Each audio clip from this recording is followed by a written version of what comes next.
Para los ginecólogos es muy importante valorar las 4 T's. Inicialmente vamos a hablar de tono, posterior de traumatismos, seguido de tejido y trombina. Estas se consideran las principales causas de hemorragia. Como lo dice el cuadro que les presento, tono hace referencia a la atonía uterina.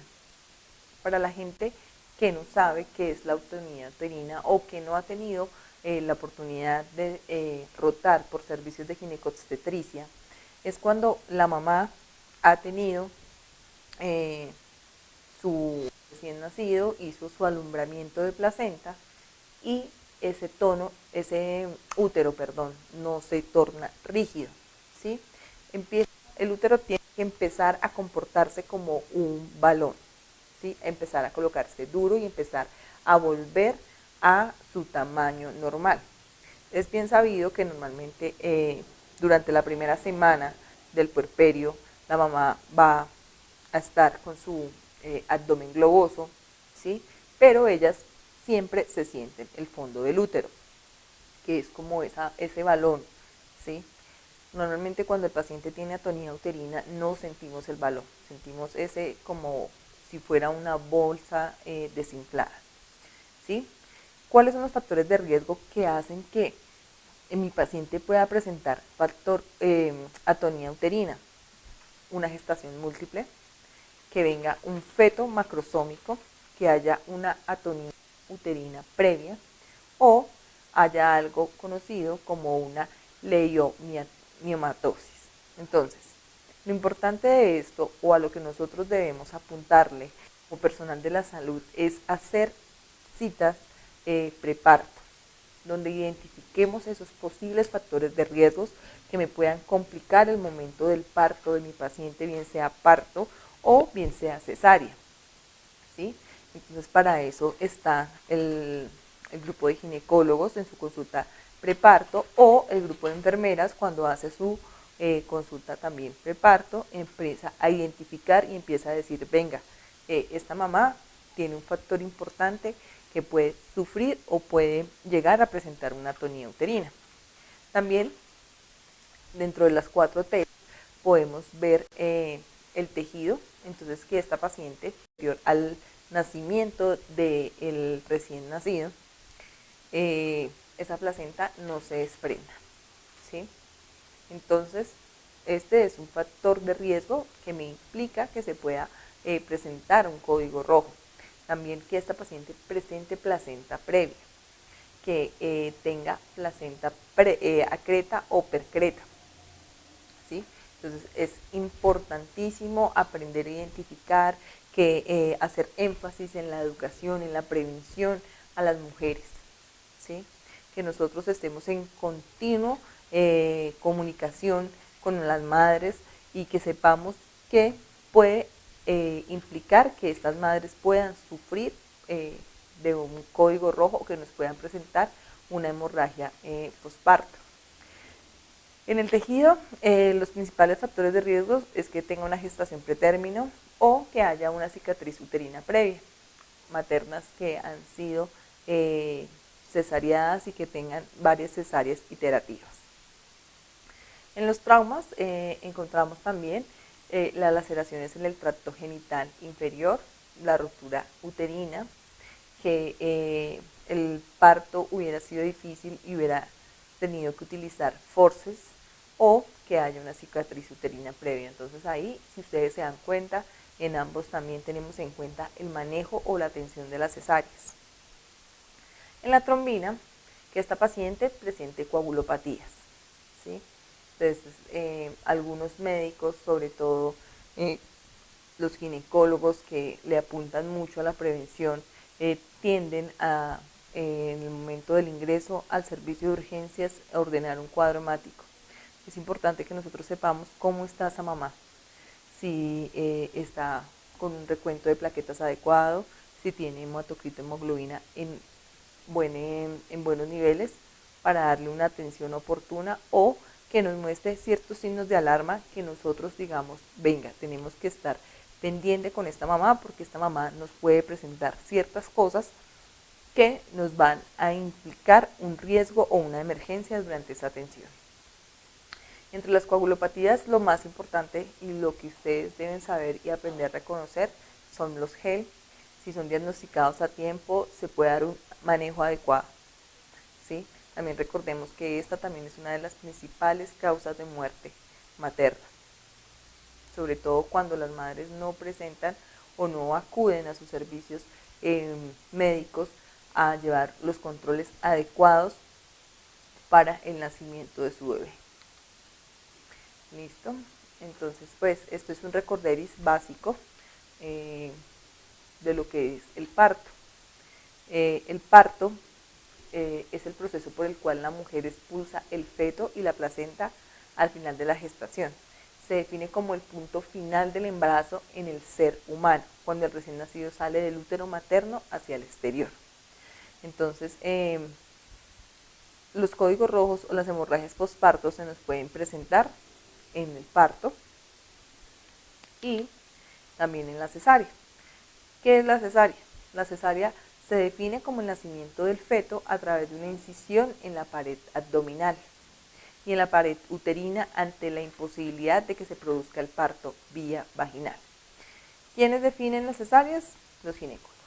Ellos dan los lineamientos y ellos son los que evalúan a esa paciente y dicen, esta paciente es candidata para cesárea, bien sea porque el bebé viene en presentación podálica o viene transverso o hay macrosomía fetal o simplemente porque durante el trabajo de parto hay algo que ellos consideran que no es favorable para ese bebé, ¿sí? Es algo como que nosotros conocemos como un estado fetal insatisfactorio, ¿sí? Hay que pasar a esa paciente de urgencias, hay que pasarla inmediatamente a cesárea. Pero bueno, esto fue un recorderis. Ustedes, creo que el personal de salud que trabaja en salas de maternidad, bueno, dicen sí, claro, tiene toda la razón, pero ¿qué debemos hacer? Y es lo más importante, lo que ustedes aprendan a manejar en este momento. ¿Qué deben hacer en caso de una emergencia? Principalmente, mantener la calma. Eso es un factor importantísimo para cualquier emergencia, sea bien en un servicio de ginecobstetricia o sea en un servicio de urgencias adultos o de urgencias pediátricas. Lo primero que tenemos que hacer es mantener la calma y saber quién debe hacer qué en qué momento. ¿Listo? Entonces, normalmente el ginecólogo o la jefe de turno es la encargada de distribuir el equipo de forma equitativa y organizada para que todos actúen en pro de la atención del paciente. Normalmente en los servicios de ginecobstetricia ya hay una asignación de el personal de salud. Entonces ya saben que hay un auxiliar que es el auxiliar 1, un auxiliar que es el auxiliar 2, hay una jefe que la jefe ya sabe que se activa código rojo una vez el médico lo indique y que es la encargada de llamar al personal de anestesia, al anestesiólogo, a el camillero, que es la persona que debe estar 100% con nosotros porque es el patinador, es el encargado de trasladar y llevar o traernos todo lo que nosotros le pidamos en el momento y también debemos contar con una instrumentadora de ser necesario, ¿sí? En caso de que sea parto vía vaginal, porque pues ya en cesárea tenemos el personal quirúrgico ahí. Principalmente lo que yo voy a hacer como personal de la salud cuando evidencio que mi paciente está sangrando más de lo normal es monitorizar la paciente. Siempre vamos a monitorizar. Entonces, ¿qué signos que me pueden mostrar a mí que está pasando algo con mi paciente?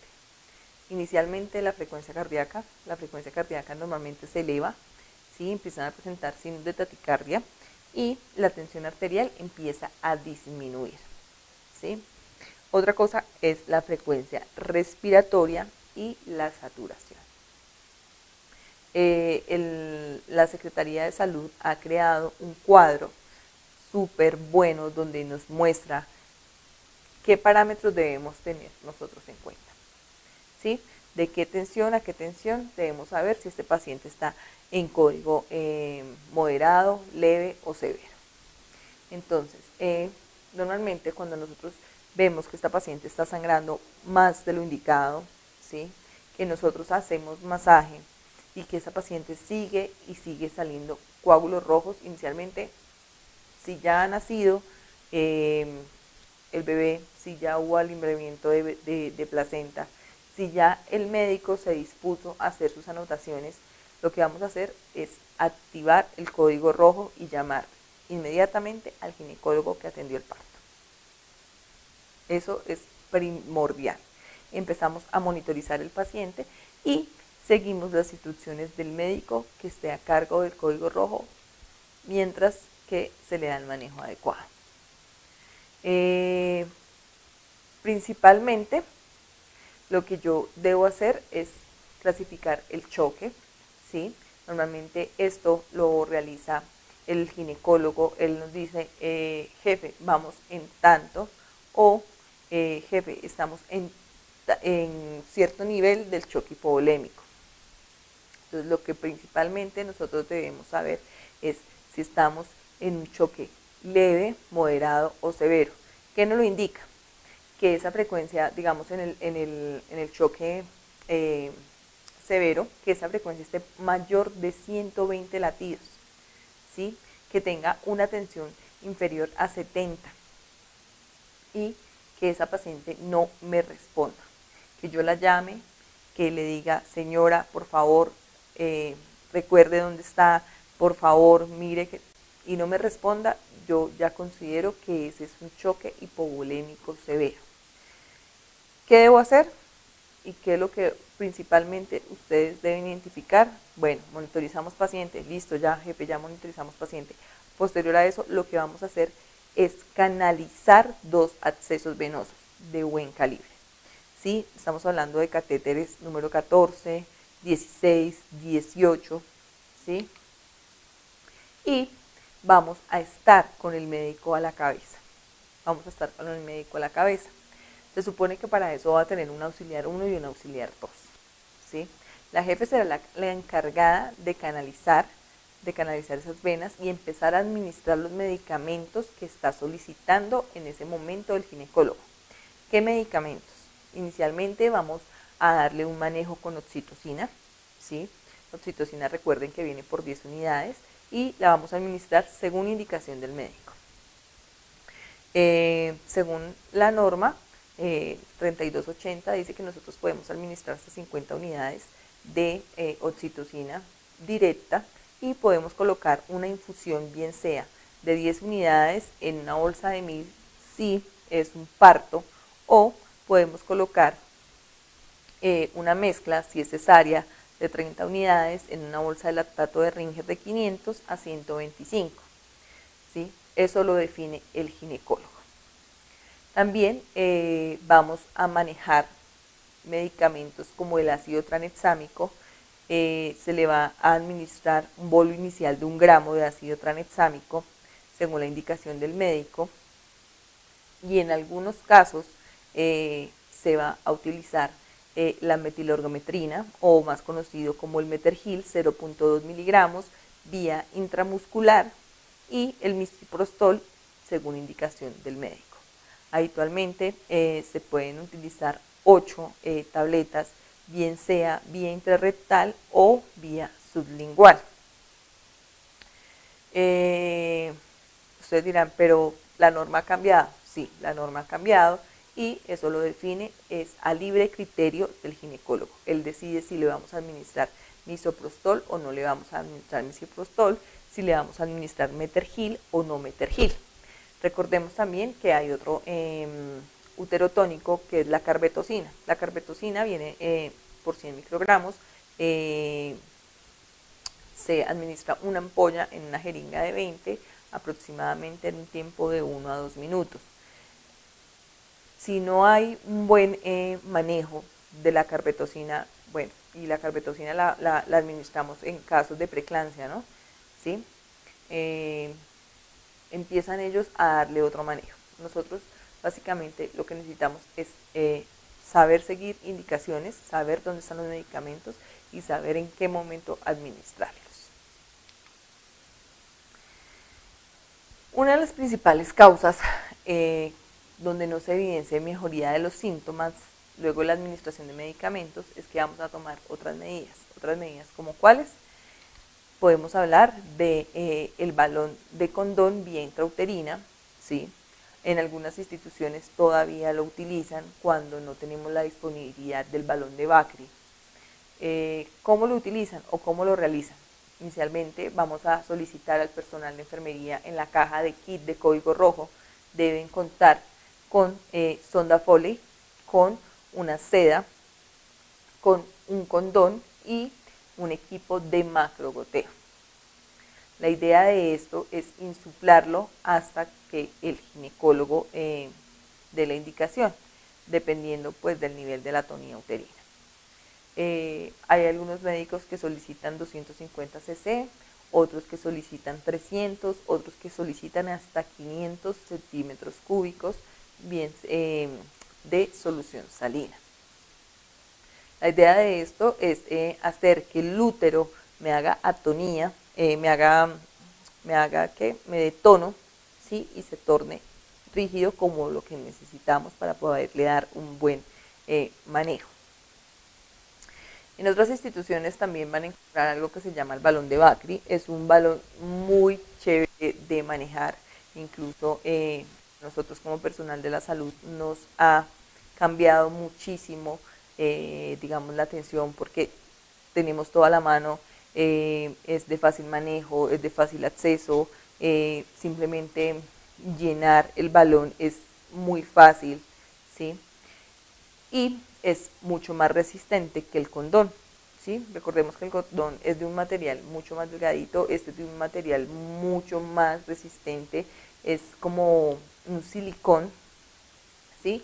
También lo podemos insuflar más o menos entre 500 y 600 centímetros cúbicos y la idea con estos balones, bien sea el de condón o sea el de Bacri, es dejarlos aproximadamente 24 horas vigilando el sangrado de la paciente. Este balón se conecta a un cistoflo, ¿sí? O una bolsa de drenaje urinario, que es la que me muestra si esta paciente ha continuado sangrando, ¿sí? Recordemos que es importantísimo vigilarla durante las primeras 24 horas y hacer un conteo por horario de signos vitales, de gasto urinario, porque esto me va a mostrar la condición actual del paciente, me va a mostrar en qué condiciones se encuentra esa mamá, ¿sí? Y si necesita un traslado a la unidad de cuidado intensivo. Cuando tenemos cesárea, los médicos ginecólogos, si ven que el útero no presenta tono, utilizan algo que es conocido como la sutura de Billinch. Básicamente eso es una técnica abierta, la hacen solamente ellos, ¿sí? Y en algunas ocasiones administran medicamentos uterotónicos vía directa. ¿Qué medicamento? La oxitocina. Administran oxitocina directo al útero para ver si hay mejoría y evitarnos otra complicación más que sería la histerectomía.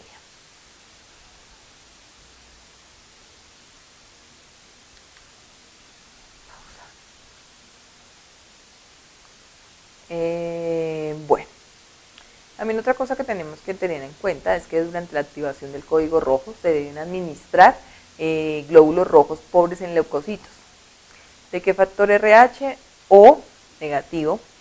De manera inmediata se deben administrar también cristaloides para la reanimación hídrica, de preferencia tibios, y realizar la toma de signos vitales cada 5 minutos contando los tiempos desde el inicio hasta la final del mismo.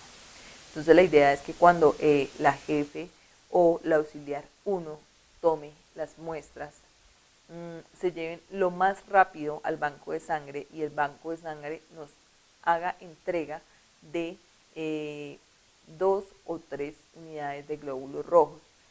Pero ¿quién lo define? Igual, el ginecólogo es el que dice tráigame en 2 o tráigame en una, ¿sí? O incluso tráiganme 3. Cuando el sangrado es demasiado abundante, piden todo el paquete de hemocomponentes. ¿Qué paquete? Glóbulos rojos, plasma y crudo.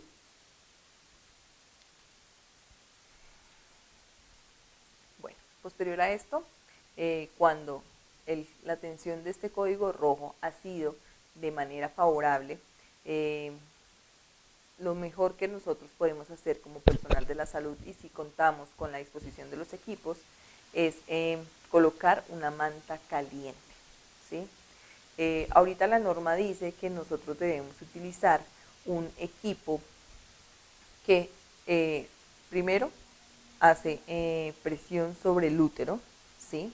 Y también mantiene caliente mi paciente. Lo que pasa es que para las IPS o para las entidades prestadoras de salud, pues es un poco costoso porque oscila más o menos entre unos 4 o 5 millones de pesos, pero su costo-beneficio también es muy bueno para el paciente, ¿sí? Es reutilizable, primero que todo, y segundo, que yo puedo tener a mi paciente controlada, ¿sí? Y puede tener una temperatura adecuada durante las primeras 24 horas de vigilancia posterior a la hemorragia posparto. Si nosotros no contamos con este equipo, lo que vamos a hacer es colocar una manta caliente y trasladar a la unidad de cuidado intensivo con monitoría continua en compañía de ginecólogo, anestesiólogo, enfermera y auxiliar de enfermería, ¿sí?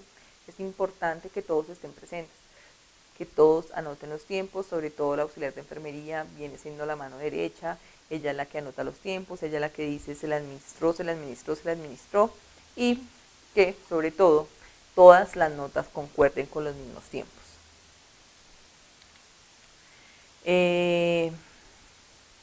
Otra cosa que también se debe tener en cuenta es solicitar al médico realizar el reporte o ficha técnica de atención al código rojo en Civigila y realizar el formato correspondiente según el protocolo institucional.